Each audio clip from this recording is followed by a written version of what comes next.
On my way to work that morning, I couldn't stop thinking about a conversation my wife had brought up during dinner the night before.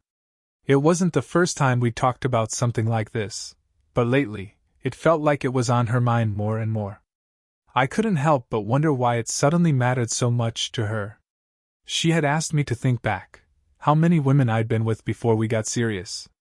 Then she went further, asking if I still had any fantasies about those past relationships or ever thought about other women when we were being intimate.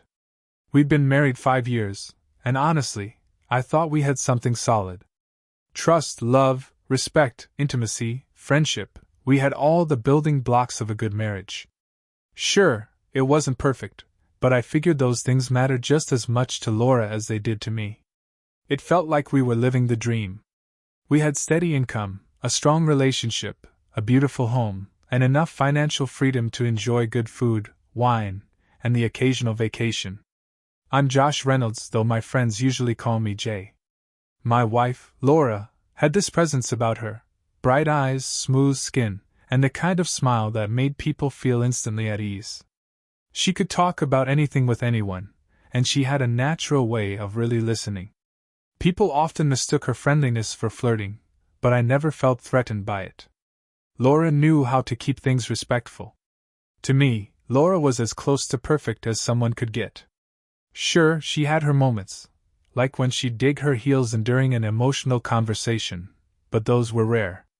And once she made up her mind, it was tough to change it, especially when we were dealing with something not backed by clear evidence or facts.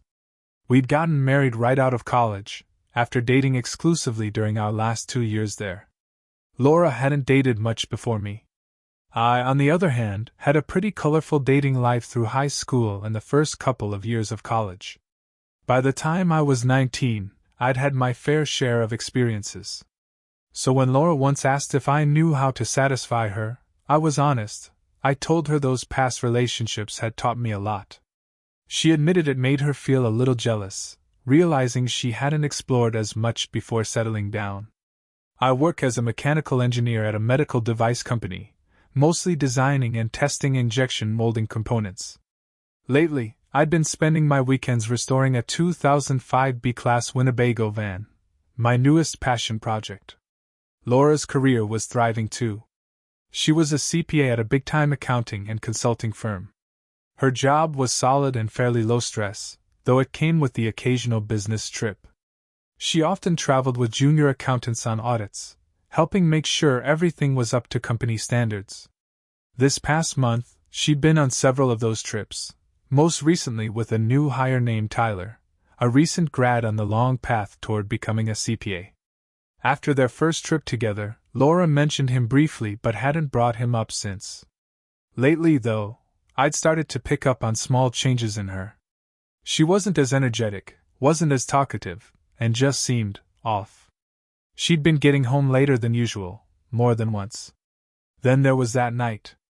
We were in the middle of a passionate moment.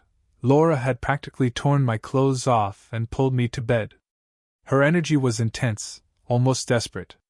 Afterward, I headed downstairs to start cooking dinner, planning to bring up everything when she came down to eat. When she finally joined me in the kitchen, I took a deep breath and decided it was time. I asked her to go first, to tell me what had been on her mind.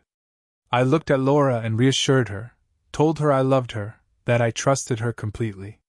She smiled, kind of playfully, which honestly just made me even more nervous.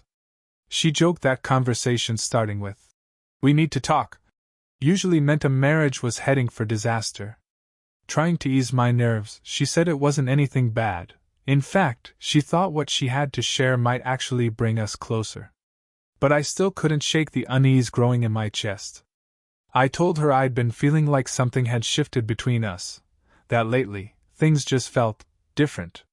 Laura cut me off, mentioning the night before, how intense and passionate things had been, and asked how I could possibly feel that way.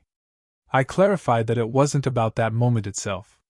Still, since she brought it up, I couldn't help but ask her what had sparked such intense desire that she'd practically ripped my clothes off. That's when something in her shifted. Her whole demeanor changed. Her eyes got tense, her body language tightened, and she looked guilty. defensive. She snapped back that if I had a problem with her being that attracted to me, maybe I should take a long look at myself. That response hit hard. I told her I could see the anxiety and guilt all over her, and that her defensive tone only made things worse. I begged her to just be honest with me. Whatever was going on, I needed her to say it. I told her I could handle the truth, but I couldn't handle lies. Her voice softened a little then, and she apologized for reacting the way she had. She said she hadn't meant to be harsh, but there was something she needed to get off her chest. She swore she loved me deeply, that what we had together, our life, our marriage, meant everything to her. Still, I had to ask, "Are you cheating on me?" The words felt like knives in my mouth. I didn't want to say them, but I had to know. Laura looked hurt, offended even, but also determined. She shook her head and said no, she hadn't betrayed me. She insisted she hadn't crossed that line. She asked me to just hear her out without jumping to conclusions. She said there was something she needed to explain, something that was complicated but important. She reminded me that she saw a future with me, kids, growing old together, a lifetime built side by side. But before she could go forward with that future, she needed me to understand something. Then she brought up Tyler. He was the guy she'd been traveling with for work, doing audits, team lunches, after-hours drinks. She said they'd even had dinner together last week.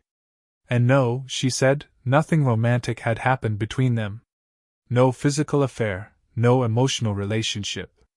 But she admitted she hadn't told me the full truth, and that hiding that from me was wrong. "I'm sorry," she said. "I should have told you sooner."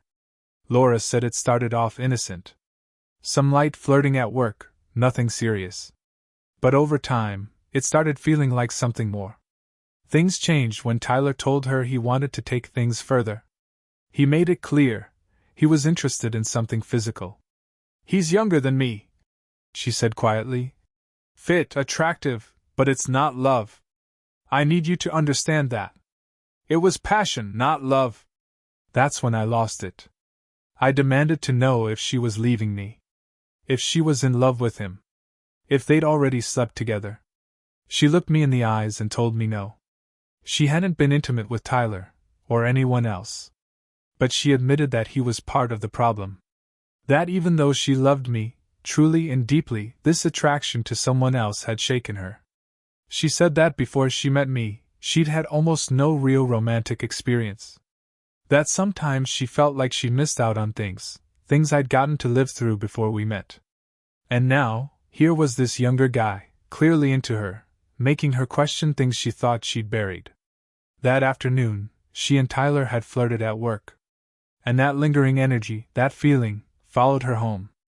It fed into the intensity she brought into our bedroom. She saw how I reacted, how my heart rate spiked, how my face changed. She tried to backtrack. "Jay," she said quickly, "I'm not saying I don't love you. I do. What we have means more to me than anything else. But," she looked away, her voice breaking, "I couldn't shake the pull I felt toward him. And I made a choice. A selfish one. I gave in. It happened once. Just once. But it did happen." She closed her eyes like she couldn't bear to see my face. "I needed to do it, to get it out of my system before we truly built our life together."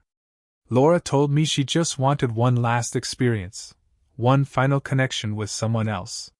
She believed she deserved that chance, even asked for my understanding, my permission. She swore up and down it wasn't about cheating. She said she still respected our marriage, that she only brought it up because she wanted to be honest. But the way she said it, I knew the decision had already been made. She was just hoping I'd make peace with it. I didn't say anything right away. Just stared at her, feeling the heat rise in my chest. The anger must have been all over my face, because she suddenly looked taken aback. But even then, she didn't back down. She said her heart belonged to me, that she wanted to spend her whole life with me, grow old together. Whatever she felt for Tyler wasn't love, just attraction. I tried to understand. I really did. I told her I could see where she was coming from. That maybe, in some warped way, she saw this as a one-time thing to get something out of her system. But I also made it clear how much her words had cut me. Asking me to agree to something that went against everything we stood for, like it was some kind of test to prove my love. I couldn't wrap my head around how betraying our vows was supposed to strengthen our bond. I stood up from the table, and she must have seen it in my eyes, that I was breaking. That I couldn't just pretend this didn't matter. I needed her to realize what she was putting at risk. Our marriage. Everything we built. The way she was talking, like we just bounced back from this, like it was no big deal, it made me question if she truly grasped what she was about to lose.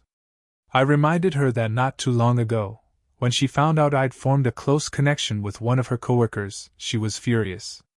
Accused me of betrayal just because we'd had a few long conversations and gone on some walks. No kissing, no touching, just emotional closeness. But even that felt like cheating to her. I admitted I had kissed the woman. A couple times, after work events. I wasn't proud of it. I never meant to hurt Laura, and I apologized sincerely. But I knew it was wrong. And I understood why she felt betrayed. I told her I believed in her loyalty, always had, and learning what she was asking for shattered that belief. And then, something snapped in me. "Fine, Laura," I said, bitterness thick in my voice. "Maybe I'll go out and find a little meaningless fun of my own. Let's see how you feel about trust then." I didn't wait for her reply. I grabbed my keys, turned for the door, and stormed out. "Jay, please!" she cried out, chasing after me. "Come back! Don't leave like this!" But I couldn't look at her.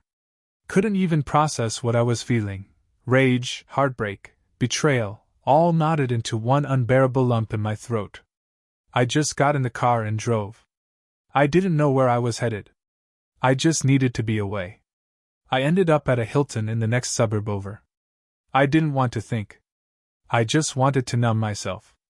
I spent way too much time at the hotel bar, drinking more than I should have, hoping the whiskey would somehow silence the storm inside me. Eventually, I stumbled back to the room and crashed onto the bed, still stunned by everything Laura had said. Her calls and voicemails came in one after another, but I couldn't bring myself to listen. I just couldn't understand how someone who claimed to love me could turn around and ask for something like that. How she could look me in the eye and say, "This is for us." I knew Laura was headstrong. Once she made a decision, there was no talking her out of it. But this wasn't something you powered through with sheer will. This was something you either protected or destroyed. Part of me wanted to give up. To just accept it and let things slide. But I couldn't shake the feeling that doing so would be the real end of us. I had to make her see how badly she was damaging what we had. I had to get through to her, before it was too late. But the doubt crept in anyway. What if it already was? Even if she changed her mind now, how long until she did something behind my back? How long before the trust between us cracked again? The truth was starting to settle in, painfully, slowly. We might already be too far gone. If I gave her the green light, I knew I'd never be able to look at her the same way again. The more I thought about it, the more doubt and fear crept in. If I said yes, if I allowed her to follow through with this, what would stop her from doing it again? Would this really be a one-time thing? Or would she end up resenting me for letting someone else give her what I didn't, while still expecting her loyalty? The truth hit me hard.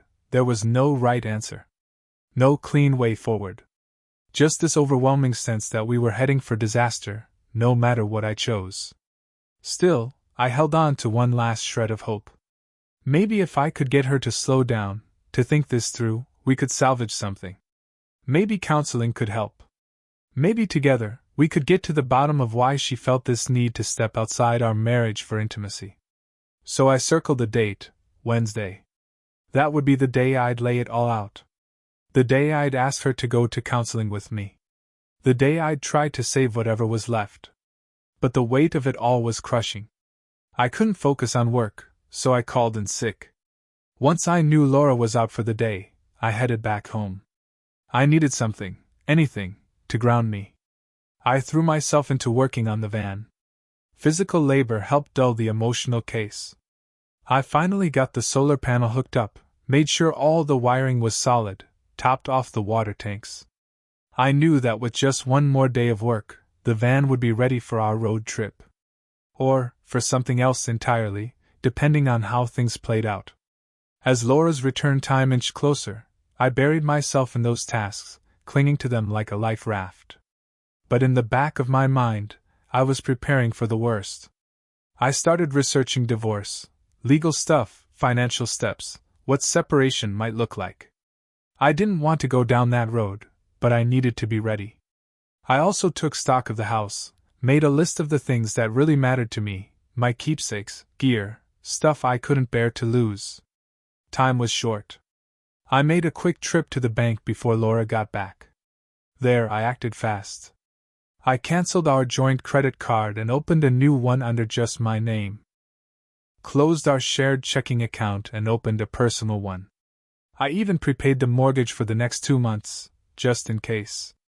Then I split the remaining money down the middle, wrote Laura a check for her half, and transferred mine to a savings account. It was surreal, doing all this while still unsure of what the next few days would bring.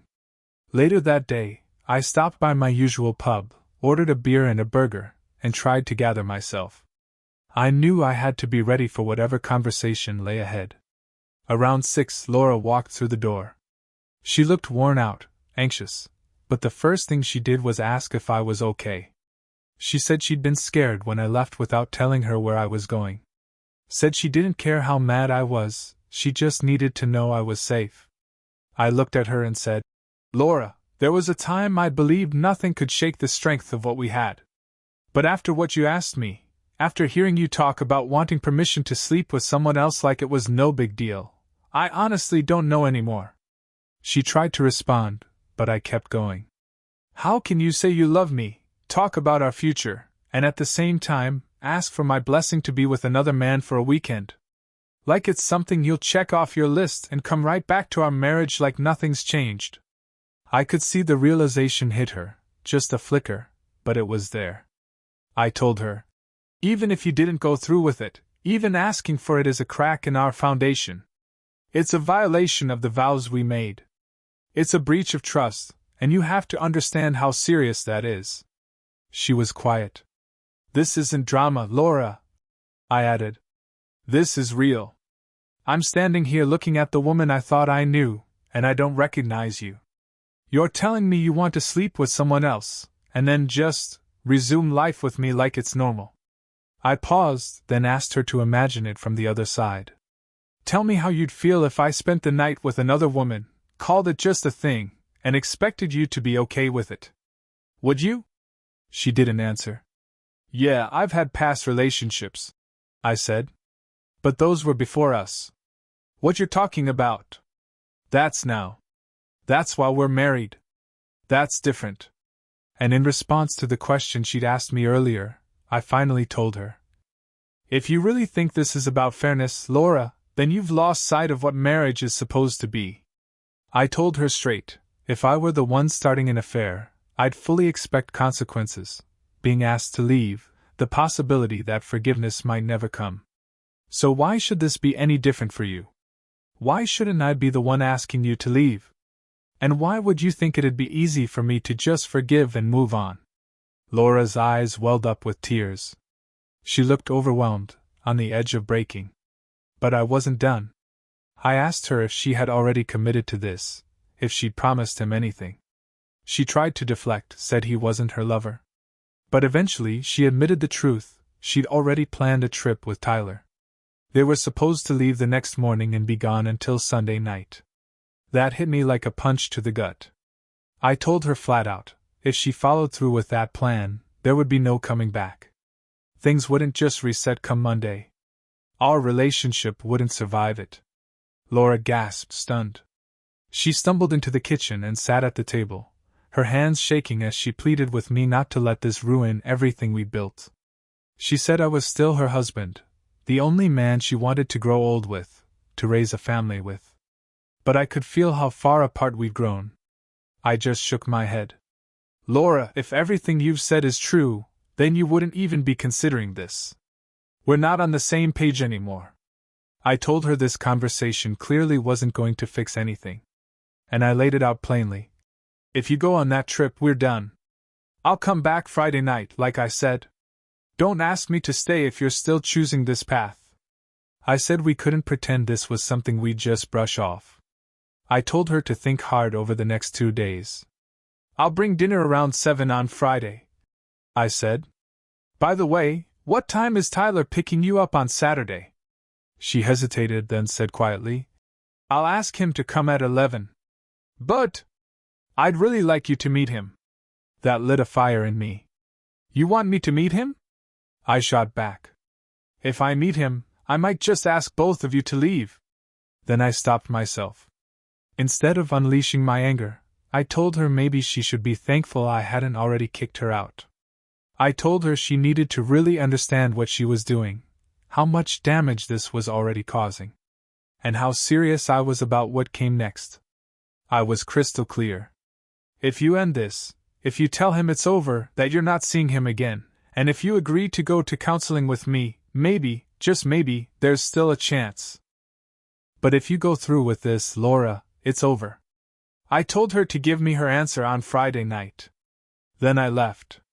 I drove straight back to the Hilton and booked another night, from Wednesday through Thursday. I needed space and time to think. I called my boss and told him I had to take a few days off for personal reasons. He didn't press, but I could tell he was skeptical. Still, he granted me the time off. Thursday morning, after Laura had left for work, I went back to the house. I was calm, methodical. I started packing up my things, nothing she'd notice right away, just the essentials. I loaded them into the van. Then I hit the store and donated some old clothes I didn't need anymore. Made room. I gathered my tools, my sports gear, some outdoor stuff, everything I knew I wouldn't have space for in the van, and brought it all over to Tom's house. I even gave him a set of my uncle's pen and ink sketches, ones I knew he'd appreciate. Later, over a couple beers, I told Tom everything. He looked stunned. Couldn't believe what he was hearing. Man. Laura? No way. She's always been crazy about you, he said. Are you sure about this? I mean, really sure? I nodded, but deep down, I wasn't. Right then, I felt completely lost. Everything I thought I knew about my life, my marriage, my future, it all felt like it was slipping away. Everything I thought I knew, everything I believed about Laura, had unraveled in less than a week. She felt like a stranger to me now, and I was still trying to make sense of how we got here. The woman I'd shared my life with, my dreams with, was suddenly someone I didn't recognize. Part of me kept whispering, can't we just move past this? Can't we forgive, figure it out, and try again? I told her as plainly as I could, there's still a way forward, if she puts an end to this affair. But if she went through with it, if she left with Tyler this weekend, then I didn't see a path back. That would be the end of us. I'd said my piece. I had pleaded. Now it was Friday evening, and this was it, my last shot. I still hoped that if I showed her love, showed her I still cared, maybe she'd listen to reason. Maybe she'd wake up before it was too late. It was painful. We had always been that couple, the one people pointed to and said, they've got it figured out. And now? Now we were a mess. Still, I promised myself I'd consider every possible road forward. I told Tom I'd stay in touch once I sorted things out and got a new phone. So I went to the Verizon store, picked up a new device, and had the number transferred to just my name. The old account? I left it under Laura's. With the logistics out of the way, I threw myself back into the van project. I finished the cabinet installs, updated the license plates, and renewed the insurance. After that, I turned to the house. I sat down at our desktop computer and carefully wiped everything personal, emails, documents, files. I didn't want to leave behind any trace of my private life in that office. Then I wrote a letter. A real one. One I could send to family, friends, coworkers, people who knew us. I didn't want to talk about any of this publicly, but if Laura went through with this, I felt like people deserved the truth. They'd need to understand why things fell apart, Not rumors, not half-truths. Just the facts. In that letter, I explained everything. That she had asked for permission to have an affair. That I had begged her to reconsider. That I had warned her, clearly, that it would mean the end of our marriage if she followed through. And if she still went ahead, well, I wouldn't hide from it. I also reached out to a divorce attorney again. Given our similar incomes and the fact that we had no kids, most things would be split down the middle. It was painful, but I needed to know the possibilities. There was one big gray area, though, my 401k. There was over $200,000 sitting in that account, tax-deferred, hard-earned money. And Laura had her own pension, which added complexity to how the court might divide things. In the end, I made a brutal choice. Rather than risk losing half of it because of what she had done, I decided I'd rather take the hit myself. I accepted a 40% tax penalty and pulled the funds out before any proceedings started. It gave me at least a little control, one small piece of stability in the middle of all this chaos. Still, I waited. I didn't make any moves right away. I wanted to give her until the weekend, to give us one last chance. I needed to believe that maybe, just maybe, she'd choose us. Friday finally came, and I returned home, pacing, waiting for Laura to walk through that door. The clock ticked slower than I thought possible. Then she arrived. As soon as she stepped into the kitchen, her whole face lit up. She looked relieved, even a little giddy. She ran up and hugged me like she hadn't seen me in years. "I missed you so much," she said, holding on tight. "I hated the house without you in it. Please, promise me you won't ever just disappear like that again." I nodded slowly, my heart pounding. "You're right, Laura. We do love each other. And yeah, being apart like that hurt. But we need to talk about what being together actually means." I suggested Laura take a shower and freshen up while I got the grill going. I wanted us to share a nice dinner, something that reminded us of what our marriage used to mean. But when I gently brought up the uncertain future of our relationship, her mood shifted. She got tense, almost irritated. "Can we not do this right now?" she said, trying to force a smile. "You keep questioning our marriage, and it's really upsetting me." I sighed, not wanting to ruin the evening. "All right," I said softly. "Let's press pause on the heavy stuff. Tonight should be about enjoying each other. We can talk more later." I reassured her. "I promise, I'm not going anywhere tonight. You won't have to worry about me leaving or shutting down. Let's just be together." When Laura came back from her shower, looking refreshed and relaxed, I couldn't help but tell her how stunning she looked.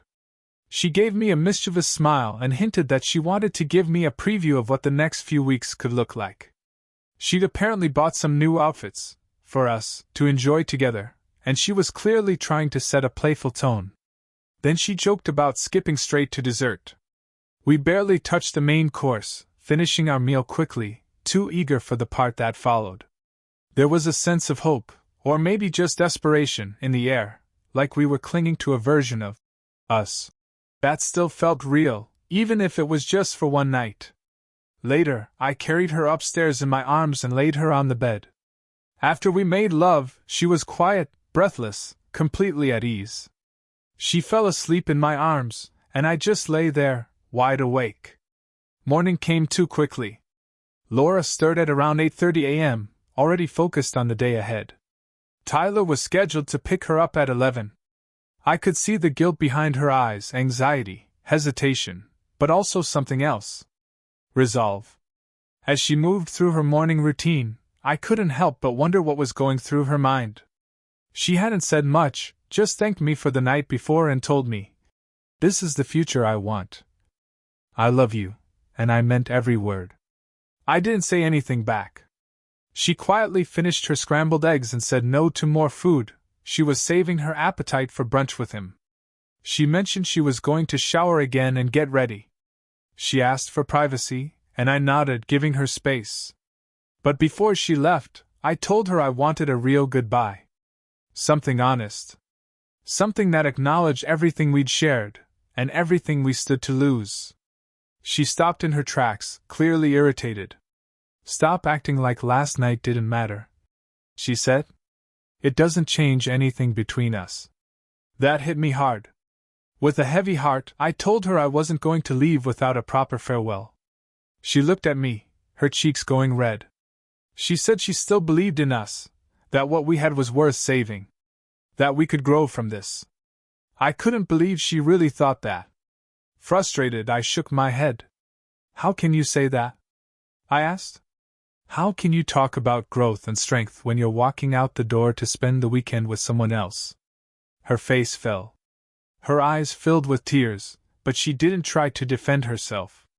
Instead, she rushed off to the back bathroom. When she came out, she was fully dressed, makeup flawless, a weekend bag slung over her shoulder. It was like watching someone prepare for vacation. Only this time, it felt like she was packing up our life. She saw me sitting at the table and asked, "Are you okay?" I didn't know how to answer. I told her I wanted our love to feel special again, that I wanted to believe in what we had, to celebrate us. A long, aching silence followed.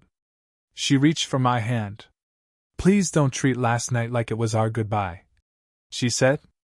"Let's not give up. We can get through this. We just need to fix the parts we've been ignoring." She asked me to stop acting like it was already over. Then we heard the sound of a car pulling into the driveway. Laura froze. "Should I let him in?" she asked, almost like it was no big deal. "Maybe if you meet him, it'll help ease your mind." I stood up, staring her down. "If you let him in this house," I said, my voice low, "I swear I'll do something I'll regret."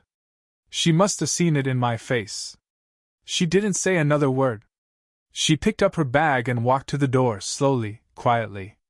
I sat there, numb, watching the woman I loved walk out to meet another man, knowing full well what it meant. About half an hour later, when the silence got too heavy, I stood up. And I began moving the rest of my most important belongings into the van. When I went back into the bedroom, I saw Laura's wedding rings sitting on the dresser. Something about that small detail hit me harder than I expected. With a mix of sadness and resignation, I picked them up and slipped them into my pocket. They felt heavier than they should have. 2 hours later, I'd packed the last of my meaningful belongings into the van. Everything important to me, everything that wasn't tied to heartbreak, was now tucked away and ready to go. It was a physical representation of the decision we both now had to face. The anger was still there. So was the pain. I wandered through the house in a haze, emotionally drained and unsure of what to do next. Then I saw our wedding album, 40 photos capturing what used to be one of the happiest days of my life. I couldn't stop myself. I took a knife and dragged a deep X through the plastic on every page, photo by photo. Then I tossed the whole thing into the fireplace. The flames snapped and hissed, devouring what had once symbolized our vows, our love, our story. Afterward, I sat at the desk, grieving, but focused, and began writing my final letter to her.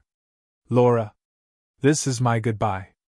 I couldn't bring myself to watch you walk out of our marriage, the one we used to cherish. Seeing your rings left behind only made it clearer. You abandoned the commitment we made. You chose a weekend of freedom over everything we built together. What stuns me most is how convinced you seemed that it was okay. That you could have an affair, come home, and everything would go back to normal.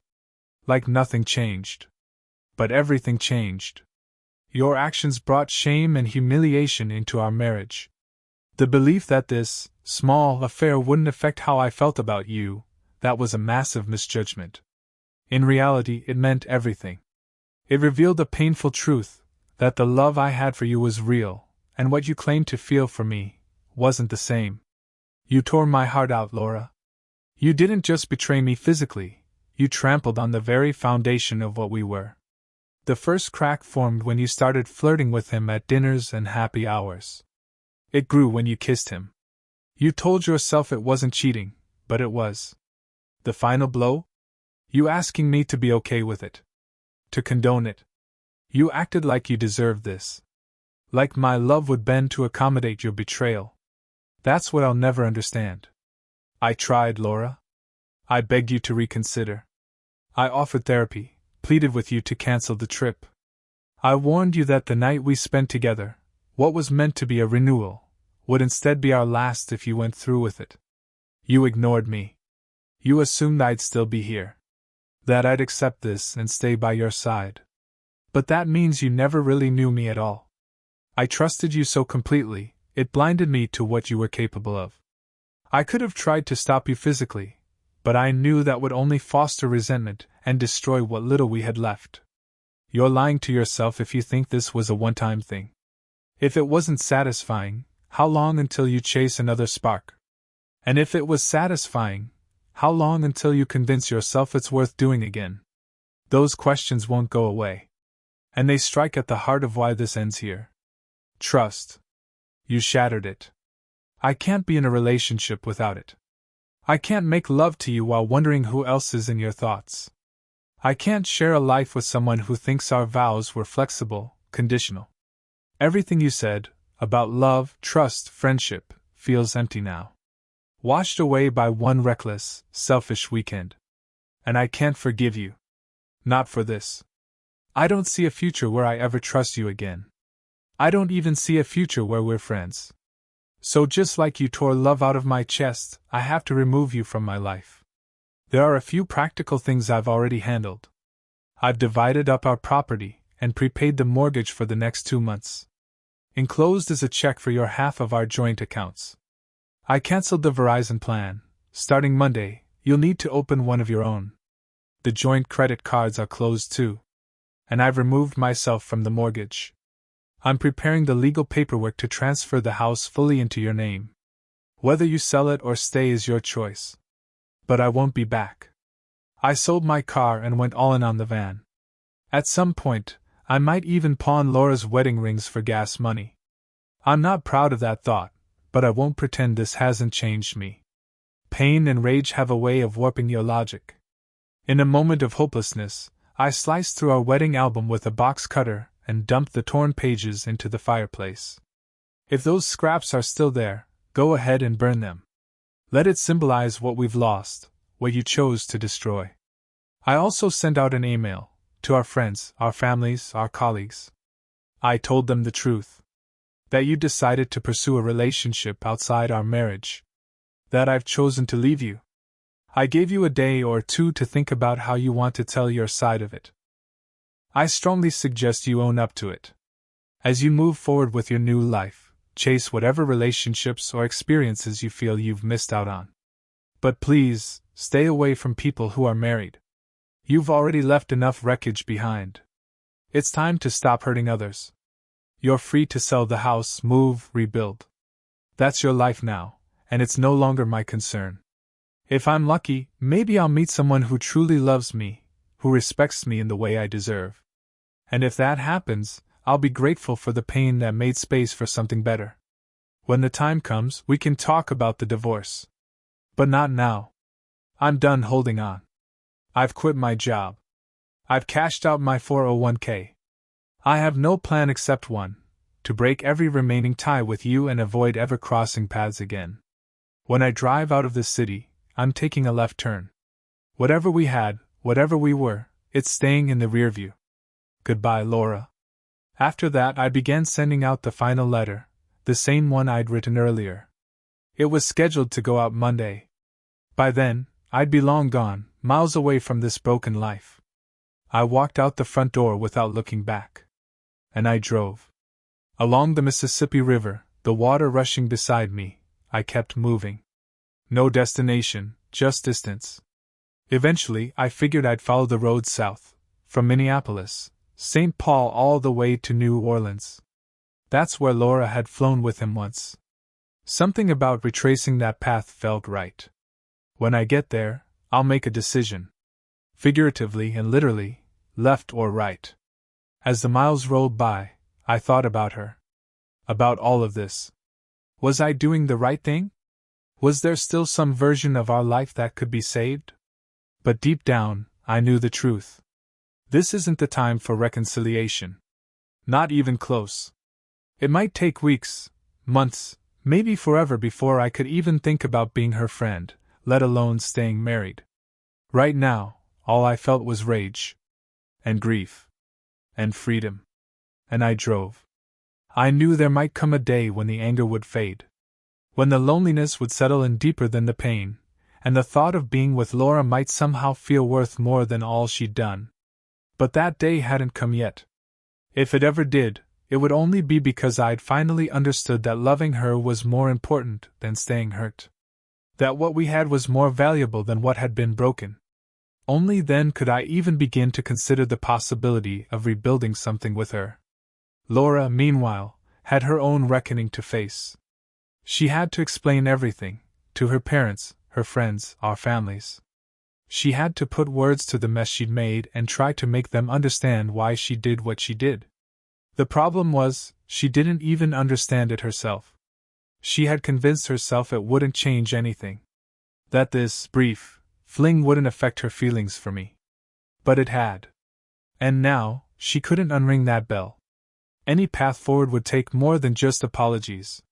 It would take honesty, humility, and a brutal confrontation with the truth that she had destroyed something sacred out of selfishness.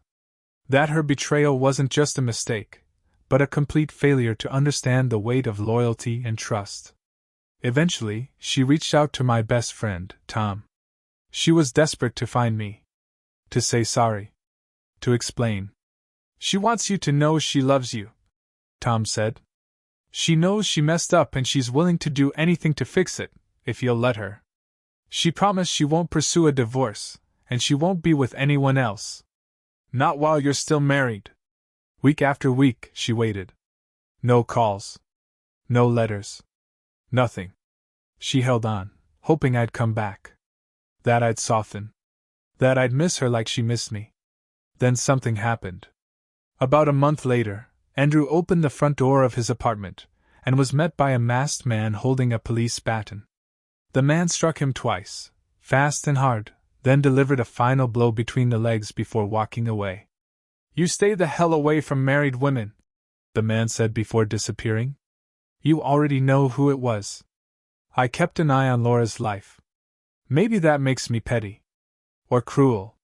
But a part of me wanted her to feel it. The same pain. The same hollowness. Maybe even worse. Despite what she'd promised, it wasn't long before another man was in our house, my house. 2 months after I left. It wasn't just a friendly visit either. I know that much. Soon after, she sold the house. Downsized to a small apartment. And with part of the money from the sale, she followed through on something she'd always talked about but I'd never supported: breast augmentation. The surgery seemed routine. But a week later, a blood clot formed. Complications set in. And just like that, she was gone. Laura died suddenly, alone in that apartment. When I heard the news, I didn't cry. I didn't feel much of anything at all. Not sadness. Not rage. Not even relief. I just sat there, numb. Had I lost the ability to feel anything for her? Or had she already taken all the emotion I had left? I still don't know.